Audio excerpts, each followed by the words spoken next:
ഇന്നിവിടെ പൈങ്കുളം മണക്കാട് ശ്രീകണ്ഠൻ ശാസ്താ ക്ഷേത്രത്തിൽ മകരസംക്രാന്തിയോടനുബന്ധിച്ച് 10,008 നെയ്വിളക്കും ദീപാരാധനയും അതിനോടനുബന്ധിച്ച് നടക്കുന്ന ഈ ഹൈന്ദവ പുരോഗമന സമ്മേളനവും നടക്കുന്ന ഈ അവസരത്തിൽ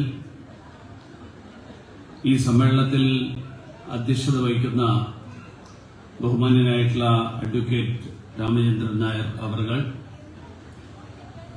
വേദിയിൽ സന്നിഹിതനായിട്ടുള്ള ശ്രീ ശക്തിപ്രകാശ് അവർകൾ, മികച്ച അധ്യാപകയ്ക്കുള്ള CBSE നാഷണൽ അവാർഡ് ഏറ്റുവാങ്ങിയ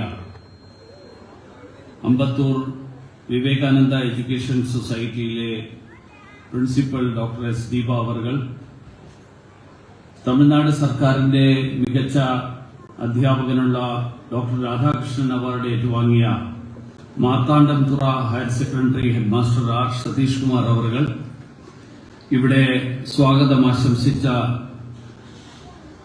ശ്രീ S. പ്രേംകുമാർ അവർകൾ, വേദിയിലും സദസ്സിലുമുള്ള മറ്റ് ബഹുമാന്യരെ, സുഹൃത്തുക്കളെ, സഹോദരി സഹോദരന്മാരെ, ഇന്നിവിടെ ഈ ക്ഷേത്രത്തിൽ ദീപാരാധനയിൽ പങ്കെടുക്കാനും മകരസംക്രാന്തിയുടെ ഭാഗമായി ശ്രീധർമ്മശാസ്താവിന്റെ അനുഗ്രഹങ്ങൾ ഏറ്റുവാങ്ങാനും എത്തിച്ചേർന്നിട്ടുള്ള ഭക്തജനങ്ങളെ എല്ലാവർക്കും എന്റെ നമസ്കാരം. ആദ്യമായി എല്ലാവർക്കും മകരവിളക്ക് ആശംസകൾ നേരുന്നു.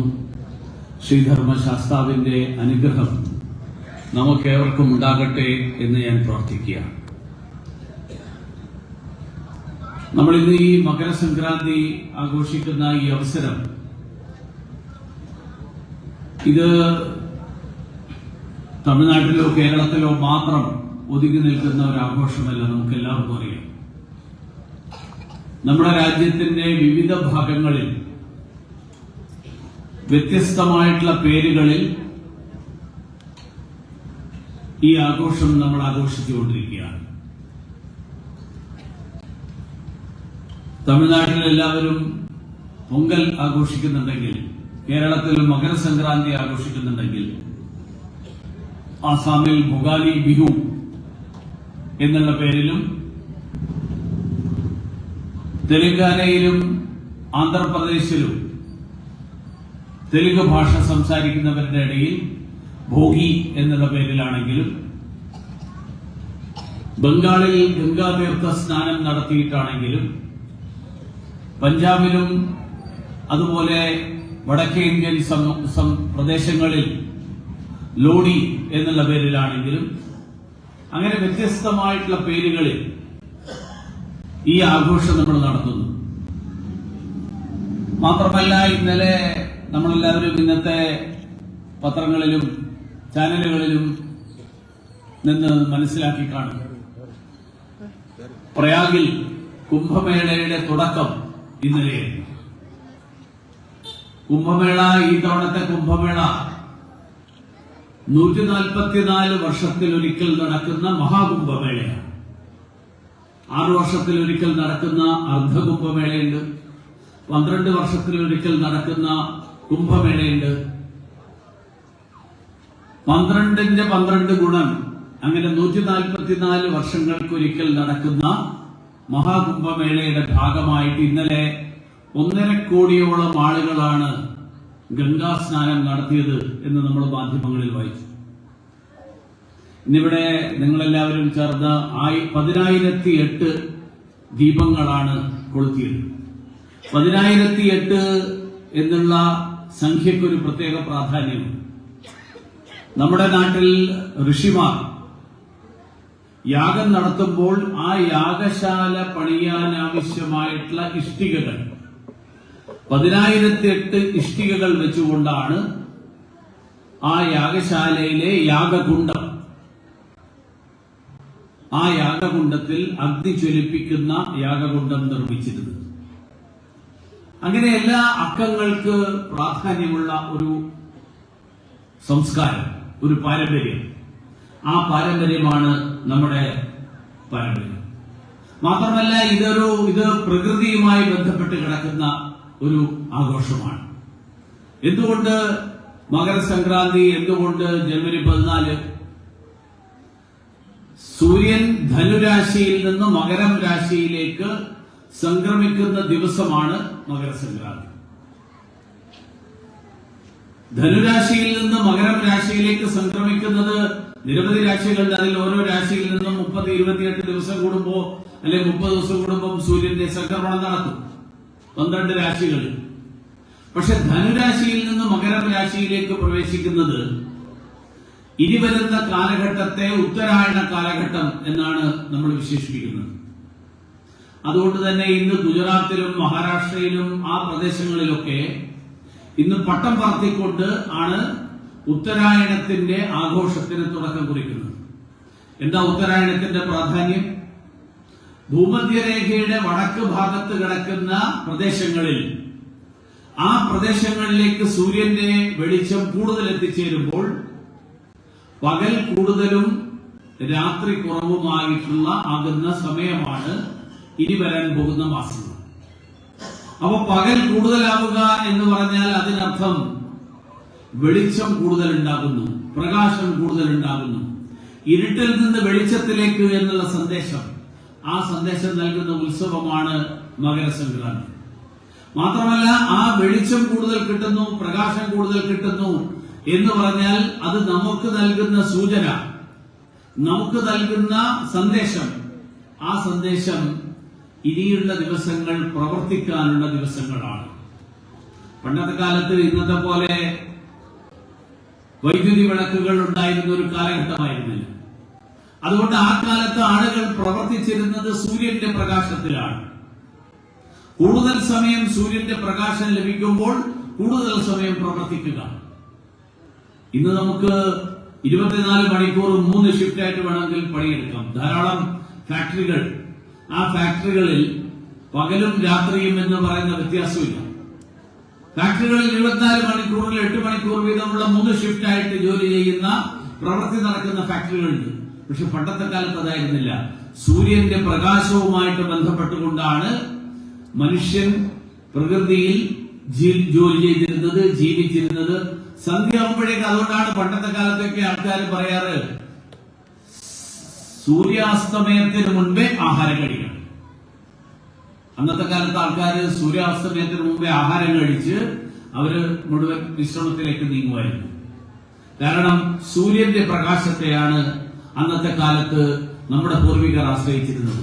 അപ്പൊ സൂര്യന്റെ പ്രകാശം കൂടുതൽ സമയം ലഭ്യമാകുന്ന ഒരു കാലഘട്ടം വരുമ്പോൾ നമുക്ക് കൂടുതൽ പ്രവർത്തന നിരതരായിരിക്കാനുള്ള കാലഘട്ടമാണ് വരുന്നത്. അങ്ങനെയുള്ള ഒരു സന്ദേശം, ആ സന്ദേശമാണ് നമുക്ക് ഈ മകരസംക്രാന്തി നൽകുന്നത്. അപ്പൊ ഒരർത്ഥത്തിൽ ഇരുളിൽ നിന്ന് വെളിച്ചത്തിലേക്ക് നടക്കുന്ന ഒരു കാലഘട്ടം സൂര്യഭഗവാനെ സാക്ഷിയാക്കിക്കൊണ്ട്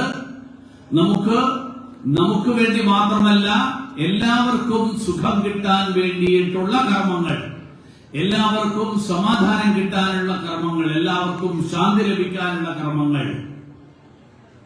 അതുകൊണ്ടാണ് നമ്മുടെ പൂർവികർ ലോകാ സമസ്തോ സുഖിനാ ഭവന്തു എന്ന് പറഞ്ഞത്.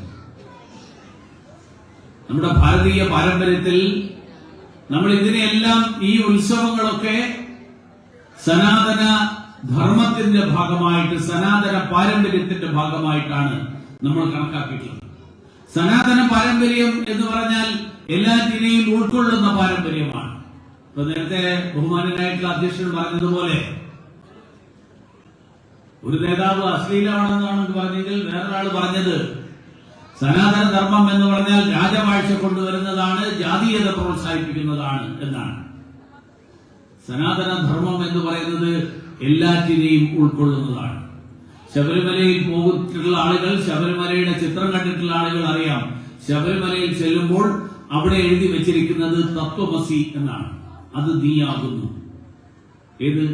ആ ചൈതന്യം എന്ന് പറഞ്ഞാൽ ഈശ്വരൻ എന്ന് പറയുന്നത് വേറെയും ഭക്തൻ എന്ന് പറയുന്നത് വേറെയുമല്ല. ഈശ്വരൻ നീ തന്നെയാണ്. നിന്നിൽ കുടികൊള്ളുന്ന ചൈതന്യമാണ് ഈശ്വരൻ. ആദിശങ്കരനെ കുറിച്ച് നമ്മൾ കേട്ടിട്ടുണ്ട്. ശങ്കരാചാര്യർ നമ്മൾ കേട്ടിട്ടുണ്ട്. ഒരു ചണ്ടാലൻ എതിർവശത്ത് നിന്ന് വരുന്നു. ചണ്ടാലൻ പറഞ്ഞു മാറിപ്പോ. കഥയാണ്. ചണ്ടാലൻ പറഞ്ഞു ആരോടാണോ മാറിപ്പോകാൻ പോകുന്നത് പറയുന്നത്? ഈ ശരീരത്തോടാണോ ഈ ശരീരത്തിനുള്ളിലുള്ള ചൈതന്യത്തോടാണോ? ശരീരം നശ്വരമാണ്. ശരീരം എല്ലാ അടുക്കുകളും എല്ലാം ചേർന്നിട്ടുള്ളതാണ്. അതിനെ ഇത്ര വലിയ പ്രാധാന്യം കൊടുക്കേണ്ടതുണ്ട്? ശങ്കരാചാര്യരെ കുറിച്ച് ശങ്കരാചാര്യർ സത്യം എന്താണ് എന്ന് കണ്ടെത്താൻ വേണ്ടിയിട്ടുള്ള അന്വേഷണം ഈ പ്രപഞ്ചത്തിൽ എല്ലാ മനുഷ്യരിലും എല്ലാ വ്യക്തികളിലും എല്ലാ ജീവിക്കുന്നതും ജീവിക്കാത്തതുമായിട്ടുള്ള എല്ലാ വസ്തുക്കളിലും ചരാചരങ്ങളിൽ മുഴുവൻ, സസ്യങ്ങളിൽ, പ്രകൃതിയിൽ, പർവ്വതങ്ങളിൽ, നദികളിൽ, മനുഷ്യരിൽ എല്ലാറ്റിലും കുടികൊള്ളുന്നത് ഒരേ ചൈതന്യത്തിന്റെ അംശമാണ് എന്നുള്ള ശാസ്ത്രസത്യം.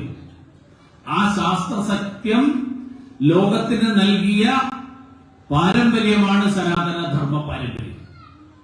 ഉച്ചനീചത്വങ്ങളില്ലാതെ, ജാതിഭേദങ്ങളില്ലാതെ, തീണ്ടലുകളില്ലാതെ, ഉയർച്ചയും താഴ്ചയുമില്ലാതെ എല്ലാവരിലും കുടികൊള്ളുന്നത് ഒരേ ചൈതന്യമാണെങ്കിൽ എനിക്ക് മറ്റാരെയും താഴ്ന്നവരായിട്ട് കാണാൻ പറ്റില്ല. ലിംഗഭേദങ്ങളില്ല, വർണ്ണഭേദമില്ല, ജാതിഭേദമില്ല, മതഭേദമില്ല, ഇതൊന്നുമില്ലാത്ത പാരമ്പര്യം. അങ്ങനെയുള്ള പാരമ്പര്യത്തിൽ വിശ്വസിച്ചിരുന്നവരാണ് ഭാരതീയ ദാർശനികർ.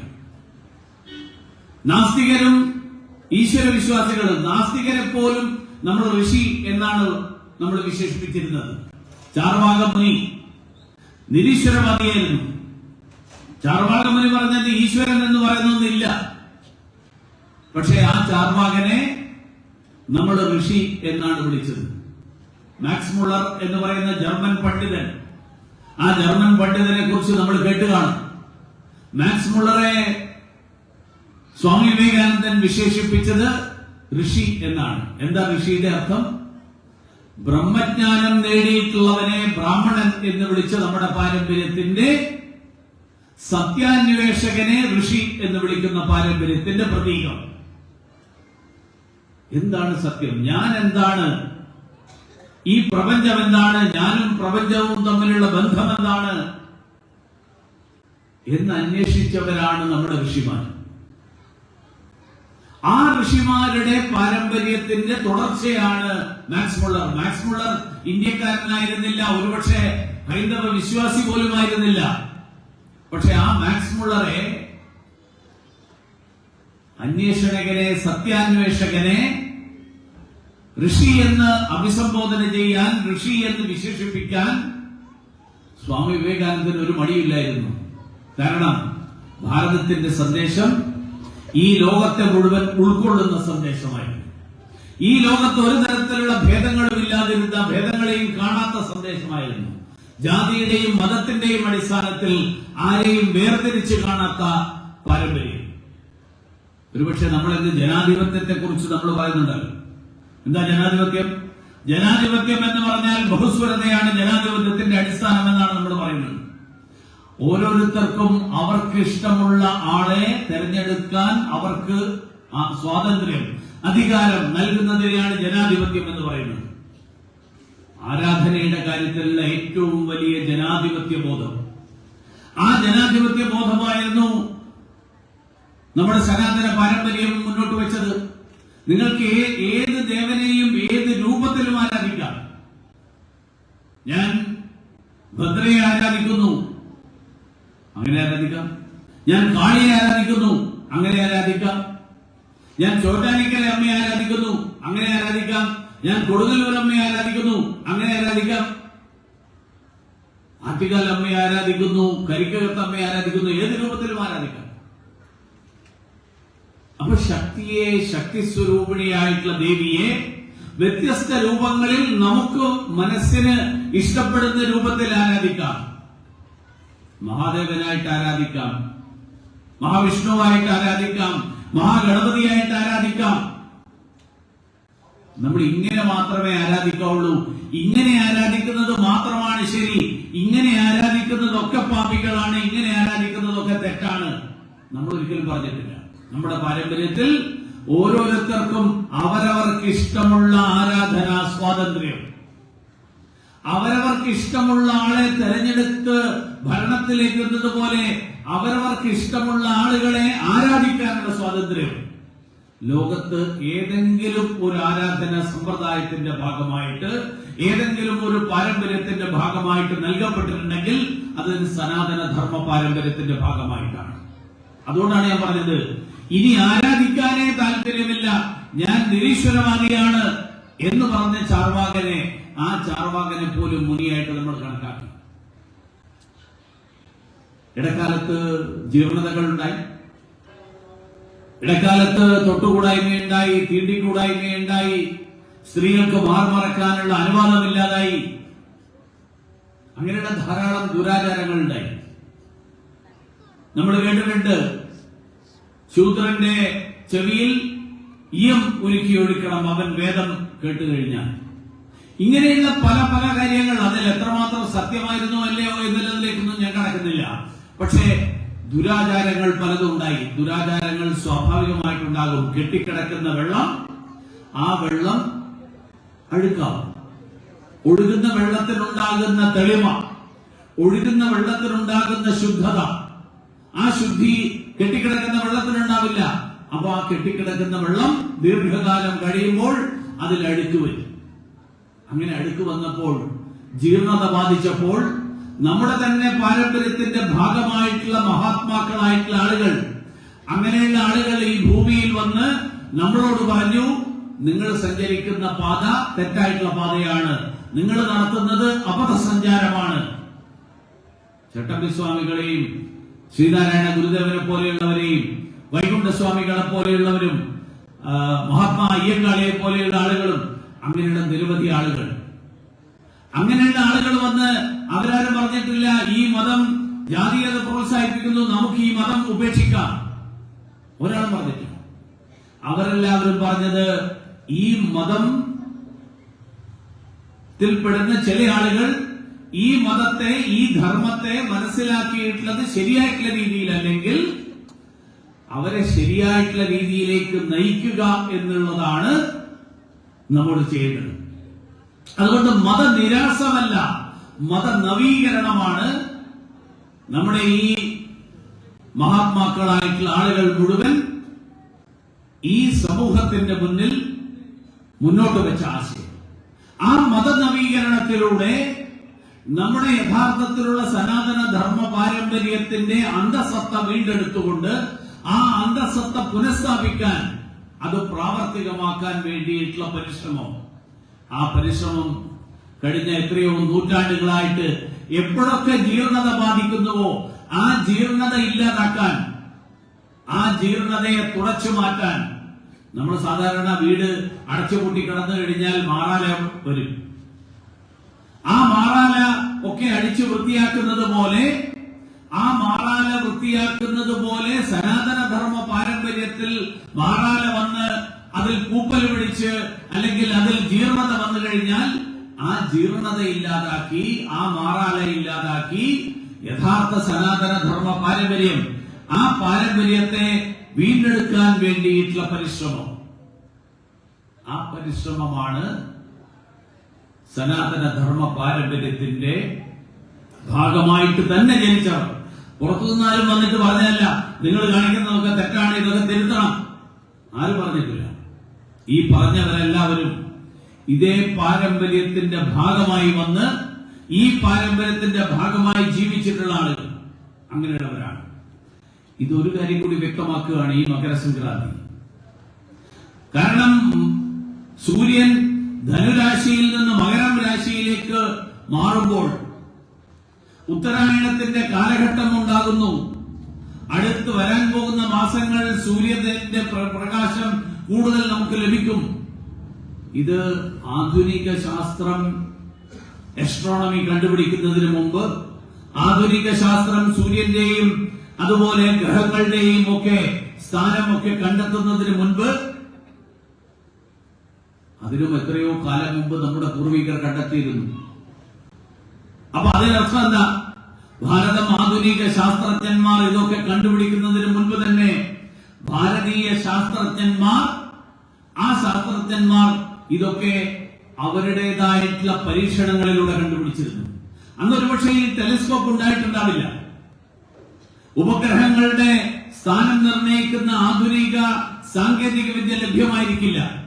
പക്ഷേ നമ്മുടെ ഋഷിമാർക്ക് അവരുടെ മനസ്സിനെ ലോകത്തോളം വലുതാക്കാൻ കഴിയുമ്പോൾ, ആ മനസ്സ് ലോകത്തിന്, പ്രപഞ്ചത്തെ മുഴുവൻ ഉൾക്കൊള്ളാൻ കഴിയുന്ന മനസ്സായിട്ട് നമ്മുടെ ഋഷീശ്വരന്മാർക്ക് മാറാൻ കഴിഞ്ഞപ്പോൾ ഈ പ്രപഞ്ചത്തിൽ ഉൾക്കൊള്ളുന്ന സത്യം എന്താണ് എന്ന് അവർക്ക് കൃത്യമായിട്ട് മനസ്സിലാക്കാൻ കഴിഞ്ഞു, അറിയാൻ കഴിഞ്ഞു. അവരത് ലോകത്തോട് സൂചിപ്പിച്ചു. ഇന്നത്തെ ഇത് പറയുമ്പോൾ പല ആൾക്കാരും പറയും, അന്ന് ടെലിസ്കോപ്പ് ഇല്ലല്ലോ, പിന്നെ എങ്ങനെയായി ഋഷിമാർ ഇതൊക്കെ കണ്ടുപിടിച്ചത്? മനസ്സിന്റെ ശക്തിയെക്കുറിച്ച് ഒരുപക്ഷെ ഇന്ന് ആധുനിക ലോകം അതിനെക്കുറിച്ച് തിരിച്ചറിവ്, ആധുനിക ലോകത്തിന് ആ തിരിച്ചറിവും അറിവും ഉണ്ടാകുന്നതിന് മുൻപ് തന്നെ നമ്മുടെ ഋഷീശ്വരന്മാർ നടത്തിയിട്ടുള്ള തപസ്, ആ തപസ് എന്ന് പറയുന്നത് ഈശ്വര ധ്യാനമായിരുന്നില്ല, പകരം സ്വന്തം ഉള്ളിലേക്ക് ഇറങ്ങി നടത്തിയ അന്വേഷണമായിരുന്നു. സാധാരണ നമ്മളെല്ലാവരും ഇന്ന് നടക്കുന്ന പരീക്ഷണങ്ങൾ ഫിസിക്കൽ എക്സ്പെരിമെന്റ്സ് ആണ്, ഇന്റേണൽ എക്സ്പെരിമെന്റ്സ്. സ്വന്തം മനസ്സിനെ അറിയാൻ, സ്വന്തം മനസ്സിനകത്തേക്ക് ആഴ്ന്നിറങ്ങാൻ കഴിവുള്ള അങ്ങനെയുള്ള പരീക്ഷണങ്ങൾ, ആ പരീക്ഷണങ്ങൾ നടത്തിയ ശാസ്ത്രജ്ഞന്മാരായിരുന്നു അന്നത്തെ കാലത്തെ ഋഷിമാർ. അതുകൊണ്ട് ആധുനിക ലോകം ഈ കണ്ടെത്തിയിട്ടുള്ള വരാനിരിക്കുന്ന മാസങ്ങൾ പകൽ കൂടുതലുള്ള, സൂര്യപ്രകാശം കൂടുതലുള്ള ദിവസങ്ങളും മാസങ്ങളുമാണ് എന്ന് ആധുനിക ശാസ്ത്രം കണ്ടുപിടിക്കുന്നതിന് മുൻപ് തന്നെ നമ്മുടെ ശാസ്ത്രജ്ഞന്മാർ, നമ്മുടെ ഋഷീശ്വരന്മാർ ഇതൊക്കെ കണ്ടുപിടിച്ചിരുന്നു. അതുകൊണ്ട് സനാതന ധർമ്മം എന്ന് പറയുന്നത് വർണ്ണാശ്രമമാണ്, ജാതീയതയാണ്, രാജവാഴ്ച പുനഃസ്ഥാപിക്കലാണ്, അശ്ലീലമാണ്. അത് ഡെങ്കുവും കൊറോണയും പോലെയുള്ള ഒരു രോഗമാണ്, അതിനെ തുടച്ചു നീക്കണം എന്നൊക്കെ പറയുന്ന ആളുകൾ, ആ ആളുകളെ ഞാൻ വിളിക്കുക അല്പജ്ഞാനി എന്നാണ്. നമ്മുടെ പൂർവികർ പറഞ്ഞിരുന്നത് അങ്ങനെയാണ്. അറിവ് പൂർണ്ണമായിട്ടുള്ള അറിവില്ലാത്ത, അറിവ് കുറഞ്ഞിട്ടുള്ള, നമ്മള് സാധാരണ കൊളോക്കിയൽ ലാംഗ്വേജിൽ മന്ദബുദ്ധി എന്ന് പറയും, ബുദ്ധിമാന്യം സംഭവിച്ചിട്ടുള്ള ആളുകൾ. ഞാൻ ബുദ്ധിമാന്യം സംഭവിച്ചിട്ടുള്ളവരാണെന്ന് ഞാൻ പറയില്ല, അവർ അല്പജ്ഞാനികളാണെന്ന് പറയും. കാരണം അവർക്ക് അറിവ് കുറവായതുകൊണ്ട്, അവര് മുഴുവൻ മനസ്സിലാക്കാത്തത് കൊണ്ട്, അവർക്ക് അറിയാവുന്ന, അവര് കേട്ടിട്ടുള്ള വ്യാഖ്യാനങ്ങൾ, ആ വ്യാഖ്യാനങ്ങളുടെ അടിസ്ഥാനത്തിൽ സനാതന ധർമ്മത്തെ വ്യാഖ്യാനിക്കാൻ ശ്രമിക്കുന്നു. നമ്മുടെ വൈജ്ഞാനിക പാരമ്പര്യത്തെ കുറിച്ച് പഠനം നടത്താത്തതുകൊണ്ട്, ഇന്ത്യ വിക്ഷേപിച്ച ആദ്യത്തെ ഉപഗ്രഹത്തിന്റെ പേര് ആര്യഭട്ട എന്നായിരുന്നു. ആരാണ് ആര്യഭട്ട? AD 400കളിൽ നളന്ദ സർവകലാശാലയിൽ ഗവേഷണം നടത്തിയ, നളന്ദ സർവകലാശാലയ്ക്ക് നേതൃത്വം നൽകിയ, ഇന്നത്തെ ഭാഷയിൽ പറഞ്ഞാൽ നളന്ദ സർവകലാശാലയുടെ വൈസ് ചാൻസലറോ ഡീനോ ഒക്കെ ആയിട്ട് കണക്കാക്കാവുന്ന ഒരാളായിരുന്നു ആര്യഭട്ട. ആ ആര്യഭട്ടൻ ഗ്രഹങ്ങളെ സംബന്ധിച്ച് നടത്തിയിട്ടുള്ള പഠനങ്ങൾ, ആ പഠനങ്ങൾ ആധുനിക ശാസ്ത്രം നടത്തിയിട്ടുള്ള പഠനങ്ങളെക്കാൾ എത്രയോ മുൻപ് നടത്തിയിട്ടുള്ള പഠനങ്ങളാണ്. ചരകനും സുശ്രുതനും വൈദ്യശാസ്ത്രത്തിന്റെ മേഖലയിൽ നടത്തിയിട്ടുള്ള പഠനങ്ങൾ, ആ പഠനങ്ങൾ ആധുനിക വൈദ്യശാസ്ത്രത്തിനും എത്രയോ മുൻപുള്ളതാണ്. അവിടെ നിന്ന് തുടങ്ങിയിട്ടാണ് നമ്മൾ ഇന്ന് ഗഗൻയാൻ വരെ എത്തി നിൽക്കുന്നത്. അതുകൊണ്ട് ഭാരതത്തിന്റെ പാരമ്പര്യം, ഉപനിഷത്തുക്കളുടെ പാരമ്പര്യം, വേദങ്ങളുടെ പാരമ്പര്യം, ആ പാരമ്പര്യത്തിൽ ഉറച്ചു നിന്നുകൊണ്ട്, ആ പാരമ്പര്യത്തിൽ കാലൂന്നി നിന്നുകൊണ്ട് നമ്മൾ മുന്നോട്ടേക്ക് പോവുകയാണ്. അതാണ് ബഹുമാന്യനായിട്ടുള്ള പ്രധാനമന്ത്രി നരേന്ദ്രമോദിജി പറഞ്ഞത്. നമ്മുടെ ഉപനിഷത്തുകളുടെ ഉപനിഷത്തുകളെ മുറുകെ പിടിച്ചുകൊണ്ട് ഉപഗ്രഹങ്ങളിലേക്ക് കുതിക്കുക എന്നുള്ളതാണ് ഭാരതത്തിന്റെ ലക്ഷ്യം. നമ്മൾ ആധുനിക ബഹിരാകാശ ഗവേഷണം, ആ ബഹിരാകാശ ഗവേഷണം ഇപ്പൊ നടത്തുന്നത് നമ്മുടെ കർഷകർക്ക് എങ്ങനെ അത് പ്രയോജനപ്പെടും, നമ്മുടെ കാലാവസ്ഥയെ സംബന്ധിച്ചിട്ടുള്ള മുൻ അറിയിപ്പുകൾ നൽകാൻ എങ്ങനെ ബഹിരാകാശ ഗവേഷണം കൊണ്ട് പ്രയോജനമുണ്ടാകും, നമ്മുടെ ബഹിരാകാശ ഗവേഷണം കൊണ്ട് ലോകത്തിന്റെ വിവിധ ഭാഗങ്ങളിൽ കാലാവസ്ഥാ വ്യതിയാനം ഉണ്ടാക്കുന്ന മാറ്റങ്ങൾ എങ്ങനെയുണ്ടാകും, ഭാരതത്തിന് ഭീഷണിയായിട്ട് മാറുന്ന മറ്റു വൈദേശിക ശക്തികളുടെ സൈനിക നീക്കങ്ങൾ, ആ നീക്കങ്ങൾ എന്തൊക്കെയാണ് നടക്കുന്നത്, ഇതൊക്കെ കണ്ടെത്താൻ വേണ്ടിയിട്ടുള്ള പരിശ്രമം നടക്കുന്നതോടൊപ്പം ഈ ലോകത്ത് മനുഷ്യന് ഏറ്റവും കൂടുതൽ സുഖകരമായിട്ട് ജീവിക്കാൻ കഴിയുന്ന സാഹചര്യം, ആ സാഹചര്യം എങ്ങനെ സൃഷ്ടിക്കാം, അതിനു വേണ്ടിയിട്ടുള്ള ഗവേഷണം കൂടിയാണ് ബഹിരാകാശ മേഖലയിൽ നടക്കുന്നത്. അതുകൊണ്ട് നമ്മുടെ ഉപഗ്രഹങ്ങൾ ഇന്ന് നടക്കുന്നത് ഇത്തരത്തിലുള്ള പഠനമാണെങ്കിൽ ആ പഠനത്തിന്റെ തുടക്കം, ആ പഠനത്തിന്റെയൊക്കെ അടിസ്ഥാനം ഭാരതത്തിന്റെ മഹത്തായിട്ടുള്ള വൈജ്ഞാനിക പാരമ്പര്യം, വേദങ്ങളിലും ഉപനിഷത്തുകളിലും കുടികൊള്ളുന്ന അടിത്തറയുള്ള ആ വൈജ്ഞാനിക പാരമ്പര്യം, ആ വൈജ്ഞാനിക പാരമ്പര്യമാണ് നമ്മളെ ഇന്ന് ഈ രീതിയിൽ മുന്നോട്ട് പോകാൻ നയിക്കുന്നത്. അതുകൊണ്ട് നമ്മള് ആധ്യാത്മികത മാത്രം മതി എന്ന് പറയുന്ന ഒരു വിഭാഗമല്ല. സനാതന പാരമ്പര്യം ഒരിക്കലും ഭൗതികതയെ തള്ളി പറഞ്ഞിട്ടില്ല.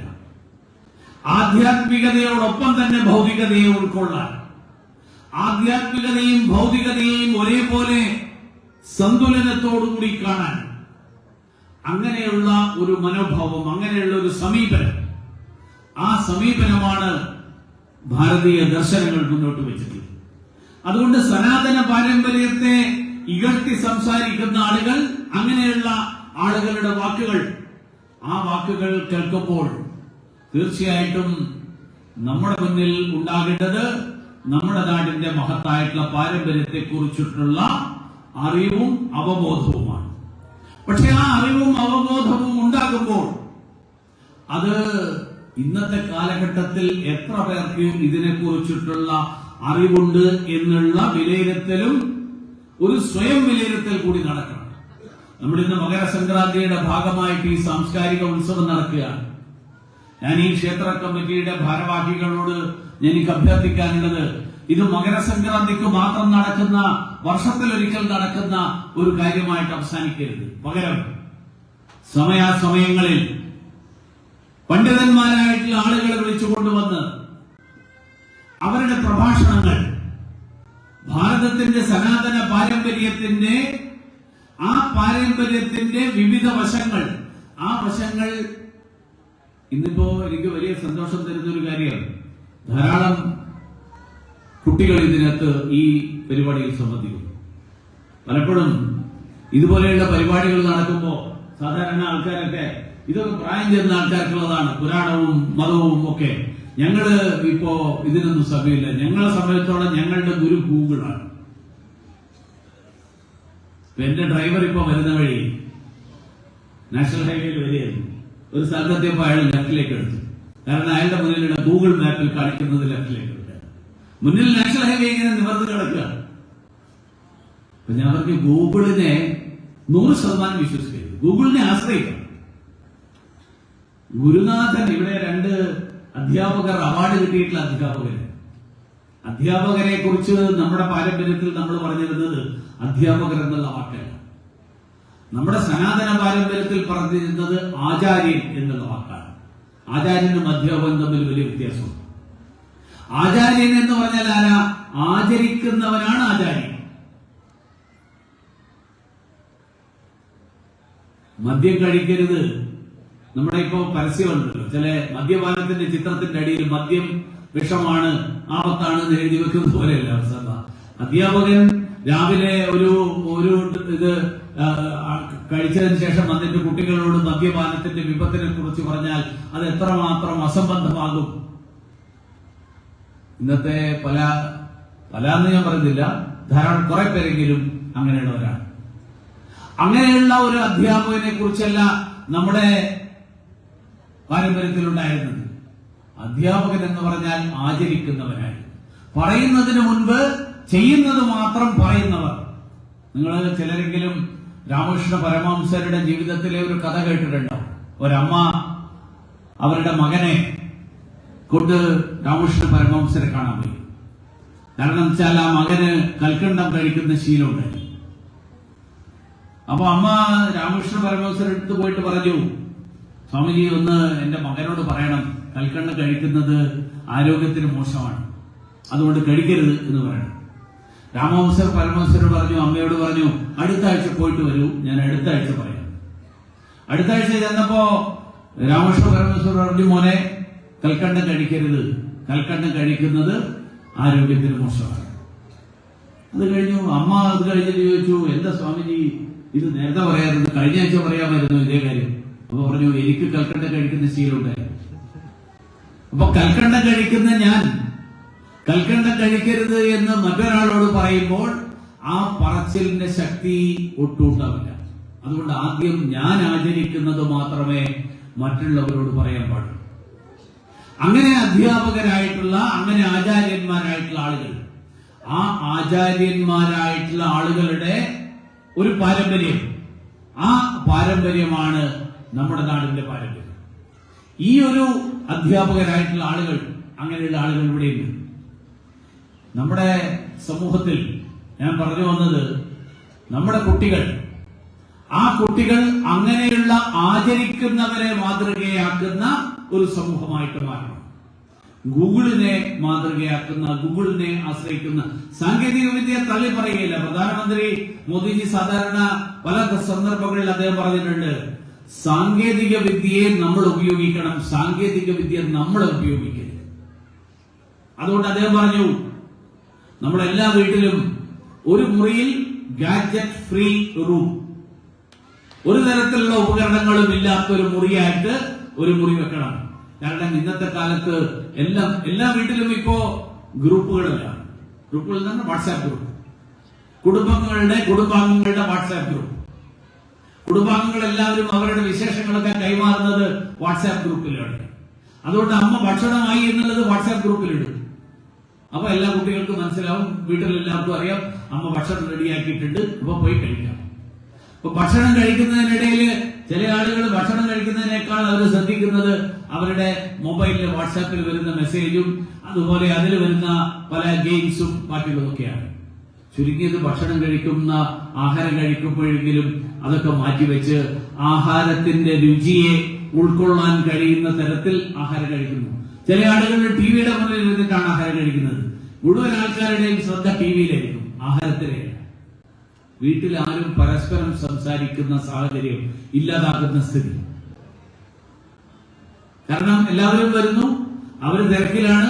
അതിനിടയിൽ ടിവിയും കൂടി കാണാം, വാർത്തയും കൂടി കാണാം, സിനിമയും കൂടി കാണാം, സീരിയലും കൂടി കാണാം, ആഹാരവും കഴിക്കാം. അപ്പോ കുടുംബങ്ങൾ തമ്മിലുള്ള ബന്ധം, ആ ബന്ധം ശിഥിലമാകുന്നു. കുടുംബാംഗങ്ങൾ തമ്മിൽ അവരുടെ പല കാര്യങ്ങളും പങ്കുവെക്കൽ ഇല്ലാതാകുന്നു.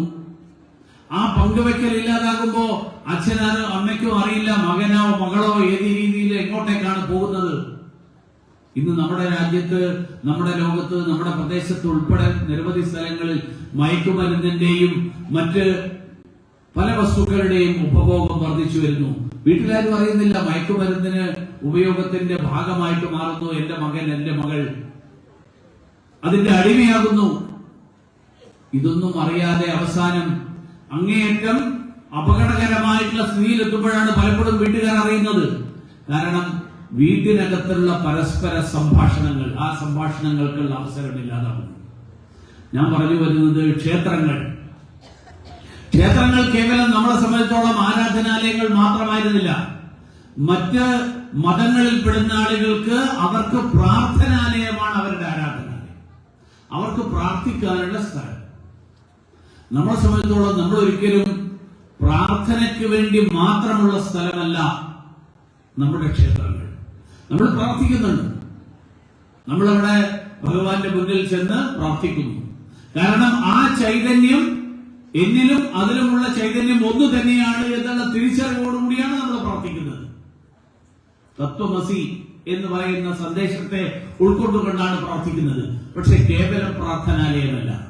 ഈ സമൂഹത്തിലെ ഇരുട്ടിനെ, ഈ സമൂഹത്തിലെ അന്ധകാരത്തെ, ഈ സമൂഹത്തിലെ അറിവില്ലായ്മയെ, ആ അറിവില്ലായ്മയെ നീക്കം ചെയ്തുകൊണ്ട് പ്രകാശം പരത്തുന്ന കേന്ദ്രമായിട്ട് നമ്മുടെ ക്ഷേത്രങ്ങളുടെ ആശയമാണ്.